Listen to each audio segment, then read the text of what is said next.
Hi, everyone. Welcome to today's guest speaker session. We have Roxy Hekelaar joining us today. We have decided to split up Roxy's guest speaker spot into two sessions. So we'll do one session today more related to her CanScribe experience as a student, and then we'll do another one related to her workforce experience, which is great. So thank you, Sue. Thank you, Sue. Oh, I could say it out loud. Thank you to Roxy for doing that for us. Roxy, as you can see, is an MT with NTS, and she was an honors grad in February 2022 with CanScribe. So let's welcome Roxy. Um, Roxy, if you wouldn't mind, if you Thank could you, just Leslie. yeah, if you could tell us a little bit about yourself and what led you to taking the MT HDS program with CanScribe. Um, I had previously worked in a law office, and then when COVID came in 2020, my job was discontinued. They didn't know how long it was going to be before that reception position would come open, and in at the pretty much the same time, my husband was diagnosed with pulmonary fibrosis. So I knew that I didn't want to have a job that exposed me so much to the public on a daily basis. So then a friend of mine had mentioned the CanScribe course before. And so I looked into it and thought, wow, this sounds amazing. I can work from home. I can be a caregiver for my husband and take him to the appointments that he needs to attend and things like that. And yeah, I joined up with CanScribe and started the course and really the rest is just a wonderful story. Oh, that's nice. I was thinking about how do you feel the course prepared you for the workforce now that you've been in the workforce for a couple of years? Well, Lori, it I really feel it prepared me well for the workforce. I wasn't that savvy with internet like I wasn't a big tech savvy person on any social media or anything before I joined CanScribe, so I didn't really know too much about researching and things like that. So all of the education that I got in the course from different different ways to research things and to verify that what you're looking up is actually accurate, the transcriptions that were given and the way that it educated my ear for anything basically, to the different terminology and the different accents that come when they're saying that terminology, just really was so helpful. And the resources that CanScribe suggested, AHDI and the Stedman's Dictionary and all of the Book of Style, um, without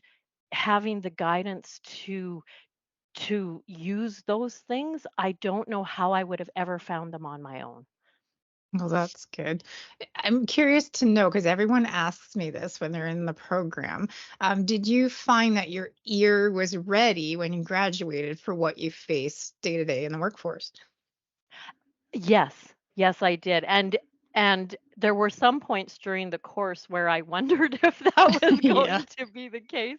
I was, because some of those transcriptions are pretty difficult Hmm. and you get a little intimidated by them, but it's incredible how well prepared my ears were for the actual day-to-day work life that I'm experiencing now. And being with NTS, they're based in Australia, so there's all sorts of accents in that forum. So, I Hmm. mean, it definitely really prepared me very well.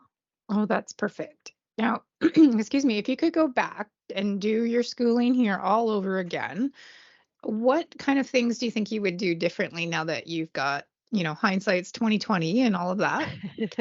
What would you Yep. change? Well, I think the first thing that I would change is I would because like I said, I wasn't that savvy with a lot of computer related things at that point. And so I would definitely try to make sure that I pay attention to the timeline that the school provides, and to make note of the fact that I mean, there are also holiday days and days that you want to take off in there. So a person Mhm. needs to be cognizant of that and kind of adjust your hours accordingly so that you can do the things you want, because it's still very important to make sure that you get a little bit of time for yourself to rejuvenate and make sure that you're still able to process information, because when you're stressed out, you don't absorb things as well. So Mhm. I would also, um, about halfway through the course, because I was attending all the webinars and stuff that were happening during my work days. But once I came started to see the vast wealth of resources that are in the forum and on the YouTube channel there, with all the different previously recorded webinars on all sorts of different topics. That's one thing I definitely would have done differently, is maybe take a day a week and schedule at least one time for myself to watch at least one of those webinars, because there is so much good information in there, and not only from the presenters, but sometimes the questions that are asked during those presentations as well, are things that you kind of wonder sometimes, but you forget to write down that question for the next time you're talking to your instructors. Mhm. So then those questions get answered that way. That's true. I'm so sorry, everybody. I'm very stuffed up today.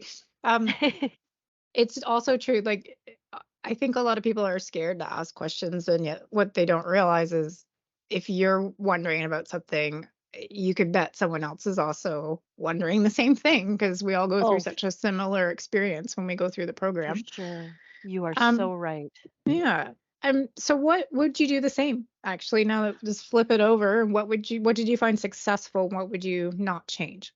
Well, and that was one of the things that I had on my list of things that I would keep the Yeah. same, is because I definitely did ask a lot of questions, and the instructors were so patient and never ever made me feel bad for asking a question. And even if sometimes you ask a question more than once sometimes, because it doesn't get kind of cemented into your brain.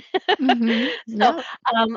I would definitely, keeping the same, I would make sure that I attended the webinars and take part in the things that the school offers in the upcoming schedules, because there's so much good information. Every time I logged in, I was happy that I did. And I took notes during all of that stuff, because and I mean, everybody learns differently, but I'm a person that when I write something down, it seems to cement it in my brain, even though we may have information printed that shows the same thing, but somehow when you write it down, it just kind of gets in there a little bit better. So Mhm. I would definitely continue to take notes. And the one thing I did when I was a student was, when the reports were returned back, um, after submitting them as completed, I went through every report, not just the ones that were required grading, and got listened to the audio and reviewed all the feedback, because that talking about educating your ear, that Mhm. was so valuable, because once you know what is like the completed QA, um, gives you, oh, this is what they were saying. This is what I heard. This is what they actually said. Yeah.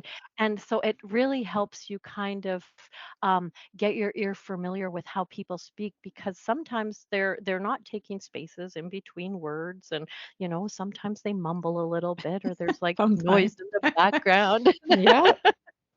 Yeah. Yeah.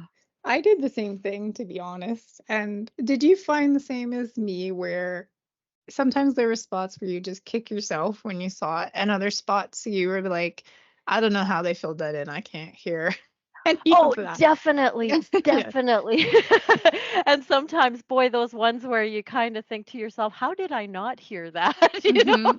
Like, yeah, but it's funny because when you see what it's supposed to be, well, then your ear does hear it. And it's amazing because the next time that you have that dictator again and your ear does pick it up. Yeah. It's yeah, it makes such a difference. Yeah. Some of them definitely take longer than others, but you do start to get used to them just like you do in the workforce. Um, in terms of completing reports, like I know I have a certain routine that I like to go through when I complete a report. Do you have anything that you like to do when you're working on reports that you find works for you? Um, well, I don't let myself like review it too many times, because sometimes you kind of get stuck. Oh, I need to figure out what this is. I need to figure out what this is. And sometimes you can spend half an hour and still not hear what that person is saying. So I using blanks is so important. And blanks happen. You can't always have a report that's totally without one.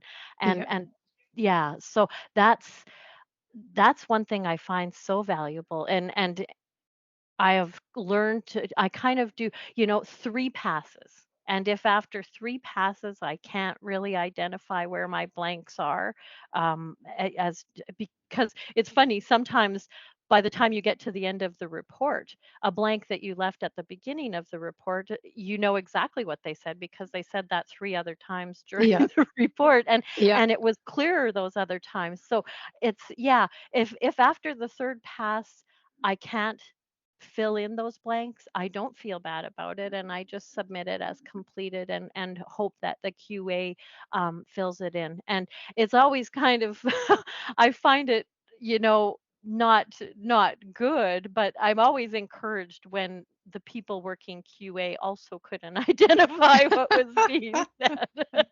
It's like, oh yeah, okay, it's a puzzle for everyone. Yes. I was a QA myself. So for anyone unfamiliar with QA, it's quality assurance, and they are the people that try to fill in your blanks for you. It doesn't always happen, that's for sure. It does sound too to me like you have a similar routine to me where you don't try to fill in the blanks as you go. You sort of wait till the end. And then because you were mentioning sometimes if you wait a bit, they'll repeat the word later. So is that what you do? Is you sort of leave the blanks as you go and then come over it again and see what you can get? Yes, yes, Yeah. and I find that so much more efficient. Like if you Hmm. if you go through once kind of and don't even think about where you're putting those blanks at in that first pass. Like if you really aren't 100% sure, put a blank there because Yeah. on your next pass, I bet you 90% of those blanks are not there anymore. It's true. Or you have Yeah. all kinds of clues in those reports to help at that point. But yeah, Oh, that's funny. You've definitely. you've got the Yeah. same routine that I do. Okay, if you could go back and speak to yourself as a student, what would you say to yourself? Well, I would tell myself that not to get discouraged and to listen and try to absorb everything that is being said to you, because sometimes, like at the beginning of the course, when I would be on the webinars and stuff and people would be talking, and it'd be like, oh, I wonder what that means, or I wonder why Mhm. they're saying that. And suddenly a couple of months in, it's like, oh, that's what they were talking about. Yeah. That's why they mentioned that. It's all the pieces of the puzzle don't always come together at the same time, and don't be discouraged by that. That would be my biggest advice to any students in the course is be kind to yourself when you feel like you're not understanding things the way you should, because you likely are just on the verge of understanding things the way you feel that you should. It doesn't all come at once. It comes in little pieces, and suddenly something you realize that, oh geez, 2 months ago I would have never ever known what to do in this situation, and now here I know where to look this up, I know where to go, I know what they're Yeah. saying. It just, yeah, it's so don't get discouraged, and be kind to yourself, because you will do it, and you will understand, and you'll feel so good when you realize that all of that hard work was so worth it. Aw. Do you find too, I know when I took the program, this is what I find, is that a lot of those little puzzle pieces you're talking about that have fallen into place, did you find a lot of them sort of came together during the practicum, or just sort of over time? And even I know for myself, a lot of them, sometimes the light bulb went off even into the workforce. Did you have a similar experience? Definitely, definitely similar experience. In fact, it's funny that you mentioned the practicum, because the odd puzzle pieces, there were a few that came into place before the practicum, but Yeah. that the practicum was such a valuable experience, right from the preparation of the resumes, and the preparation for how to handle yourself in an interview, and like it that I think the practicum experience is probably the biggest thing to prepared me for being comfortable when I entered the workforce, Oh, because you knew what to expect. perfect. There really weren't a lot of surprises once a person got out there and started looking for a job, and got, yeah, yeah. That's perfect. Can you think of anything that sort of came into place for you after you graduated? Because for me, I remember there was a couple of punctuation things and a capitalization thing that drove me crazy all through school, and I just couldn't figure it out. And then finally, it was maybe a few months after I graduated, was in the workforce, that finally was like, oh, now I get it. Did you have anything like Well, that?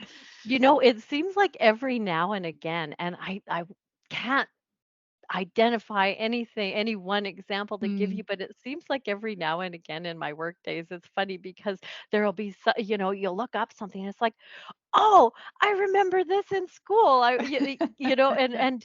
One thing I find though is, because they would always talk when I was taking the course about the different things you can help for efficiency, and the keyboard strokes to move you around quickly, and I the more that I am in the workforce, I find those things that we were taught in school, like the use of text expanders, the use of your keys to move you to the, up a sentence further, mhm. or a paragraph further, all of those keystrokes are so helpful, and just help a person be able to be more efficient in their job, because some of those, well, like you said about capitalization and things like that, there are some terms that, as you're typing them, you just kind of, like, they become almost annoying, because they're not easy for your fingers to reproduce. Mhm. And yet if you have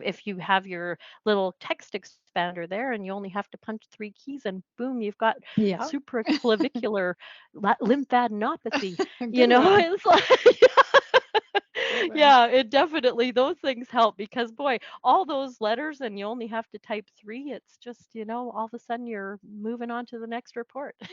That's perfect. I did have a dictator who loved to say, esophagogastroduodenoscopy, and he would say it over and over and over.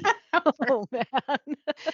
So, yeah, and do you And so find I there's bet you expanded that one. I did, and, actually that leads me into my next kind of thought, because I could spell that actually without a problem, and yet there's certain words like vacuum or gauge that I just chronically spell incorrectly, and so I have added those to my text expander, where the way that I always want to spell it wrong will then change it to the correct spelling, so that And if even if I make the typo, it catches it and changes it for me.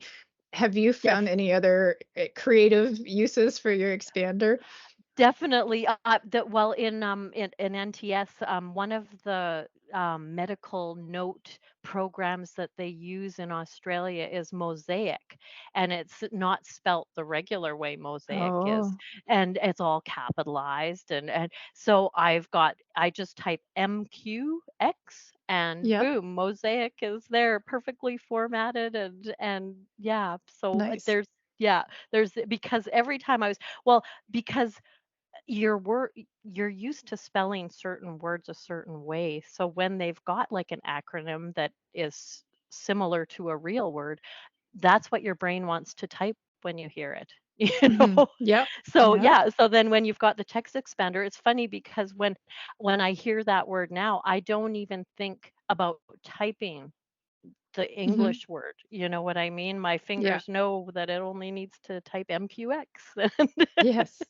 Yes. So when you're on another Yeah. program that doesn't have, I don't know. I find if I'm somewhere else on a device that doesn't have shortcut commands, I'm wanting to type the shortcut, and then I'm kind of frustrated if I type TP and it doesn't change it to the Oh, definitely. patient. You know, I find that when I'm in my personal email Yeah.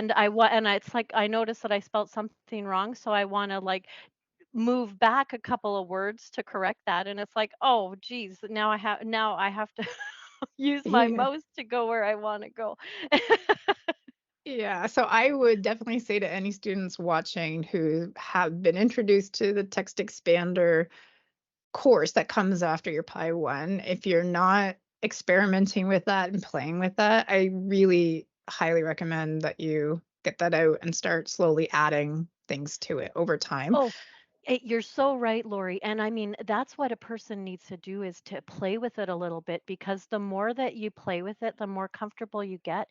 And then suddenly you start thinking of, oh, well, I could use it for this. I could use it for that. It's like it's Mhm. amazing the little things it can help a person be so much more efficient with.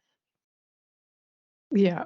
Okay, well, we are going to have some questions, but I'm just curious before we get into that if you had any final thoughts or advice for our students.